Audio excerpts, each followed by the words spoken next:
guys, it's Starr from Hopry.com. How's it going?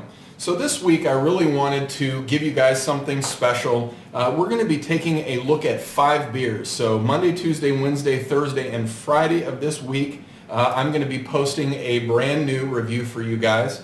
And really what I wanted to do is focus on hoppy beers from the state of Oregon. You guys have probably heard me talk a lot in the past about wanting to get more Oregon beers on the show. And I did a pretty nice trade not too long ago. And a lot of the beers that came in the mail were hoppy beers. And I thought, well, why not cluster those all together and get them on the show in the same week while also really highlighting Oregon and the beers that they have. This one comes from a brewery called New Old Lompoc. Sometimes you'll just hear it referred to as Lompoc Brewery. But this is one of their more famous beers. It's called the C-Note, and it is an Imperial Pale Ale. It clocks in at 6.9%, and as the bottle says here, it has 100 IBUs. So really kind of an interesting number there. You know, if you think of 100 IBUs and 6.9 ABV, there's something a little off there in my head. Usually 100 IBUs you know, is going to be on a beer more up around 8 or 9%. So I'm really kind of curious to see how the bitterness comes out in this one, and if there's really enough malt and other things going on in here to kind of support all of those hops. So with that said, why don't we go ahead and get it in the glass and just see exactly what's going on here. So, all right, I'll set that up there so you can take a look at it. Taking a look at the color first and foremost, I'll tell you, it's on the darker end, so you know it's more of a like a dark burnt orange color. A lot of times in the bigger IPAs and bigger pale ales, they'll tend to be more of a warm orange color, even on down to a really bright yellow color. But this one's got a lot darker color to it, almost like a copper penny, if you will. But I've seen beers that look like that in this style, so looking I guess about how it should. So well, let's take a look at the head. I gave it a nice little swirl there, and I'd say it's got a pretty good amount of frothy tan colored head on there. The head is a little bit darker because of the color of the beer itself, but I can already start to smell those hops coming up, which is a really good sign.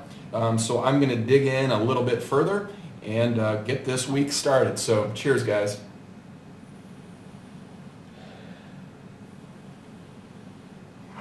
Okay, so this one, this one is a lot more piney. I'm not getting a ton of citrus, and when I say citrus, I'm talking like, tangerine, pineapple. There is a little bit of kind of an overripened mango smell in there. Really the things that are coming to the forefront, though, really are kind of on the woodsy and pine end. In fact, while I'm saying that, let me pull this up because I wanted to call out the reason why they call this C-Note is that it's actually brewed with 7 different hops that all begin with C. So just to list them really quickly, it's Crystal, Cluster, Cascade, Chinook, Centennial, Columbus, and then finally Challenger hops. So you can see they put a ton of hops in here, and it's really coming across, like I said, very grassy, very piney, not a whole lot of citrus like you get from other West Coast beers. But let's go ahead and taste it and see how that part lives up.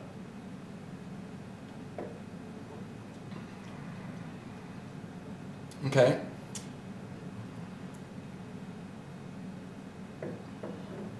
So there's really a lot of bitterness on the front end, and I was kind of expecting that with 100 IBUs.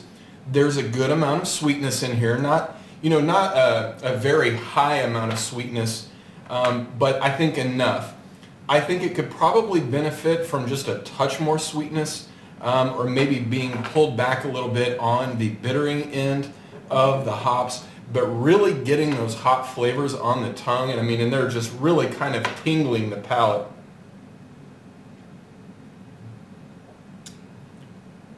And even after I take a drink, and go to set the glass back down, not sure if you can see that, but the head that forms and the viscosity on that glass really kind of slowly sludges down the side. So there is a good amount of sweetness and viscosity in the beer. But this one's very piney, very dank is a word that I like to use a lot because it just really has that sort of, funky, resinous hop character in there. Again, I get a little bit of like a mango, and I'm talking about an over-ripened mango. If you've ever had a mango, you know how it kind of has a little bit of astringency to it. I'm kind of getting that out of here. But I think at the forefront of all of it is really those bittering hops. So the mouthfeel, is probably a little more harsh than I would like to see, but I still really like it. I really like the flavors of the hops that they've used. I do like the amount of sweetness that's in there. So, overall, not a really, really bad beer. I think, it's a pretty good start to the week. I'm really looking forward to sharing some other beers with you. I hope you guys will come back tomorrow. And I guess until then, I will see you guys next time. Cheers.